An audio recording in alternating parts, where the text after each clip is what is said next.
Hamı sual verir ki, bu GETS aparatı necə istifadə olmalıdır və nə üçündür? Xüsusi bir dənə hazırlayıram sizin üçün bu çəkilişi. Hər kəs bunu düzgün şəkildə necə istifadə etməlidir bilsin. Birincisi, əlimə baxın. Əlimdə gördüyünüz işə salma qaydası iki cürədir. Birincisi, əl üsulundandır. İkincisi isə aparatın arxa hissəsində gördüyünüz qırmızı düyməsi var. Əsasən istifadə edilir. Burada görürsünüz 5, 10, 15 dəqiqələrdir. Məsəl üçün, gətirib qoyuruq 5 düyməsi üzərinə.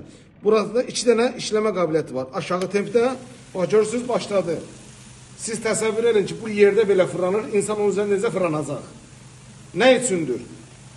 Səhər-səhər 5 dəqiqə, axşam 5 dəqiqə üzərində qalmaqla siz oynaqlarda olan ağrıları, xüsusilə sümük oynaq ağrısına əziyyət çəkənlər, bel yırtığı olanlar, damarlarında kirəclənməsi, yağlanması, toksinləri, zərərli maddələri çıxartmaq üçün bu qan enerji stimulyator aparatından istifadə edə bilərlər. Bunun üzərində 5 dəqiqə, 10 dəqiqə qalmaq 5 km məsafəyə qaçışa bərabərdir. Ona görə də hər kəsə tövsiyə olunur, xüsusilə də sağlamlığını qorumaq istəyənlər, valideynlərinə hədiyyə etmək istəyənlər ancaq bu qan enerji stimulyator aparatından istifadə etsinlər. Qarantiyası var. Fizioterapiya həkimidir.